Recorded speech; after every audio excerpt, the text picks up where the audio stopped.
siya sa business. Apo. Oo, pwede rin sa business, pwede rin Pwede sa... sa work. Ano po itong fairly... Himag oil po ito, pang ano Malagang. po yan? Pang animal bites and sick bites.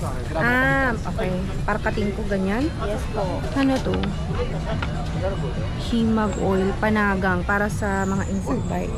Yes po. Ito, love potion din. Ito, maliit lang na love potion. 150 po yan, pang car. Ang cute. Ito po, ano to? Money charm. Magkano to? 10 pesos.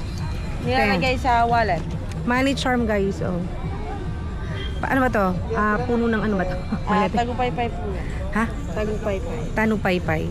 Sige, pabili ako nito na... Talagang laki to, ate. Yes po, ma'am. Hindi ba to dinadasalan? Charing. Hey, meron na po yan, ma'am. Dinasalan na to.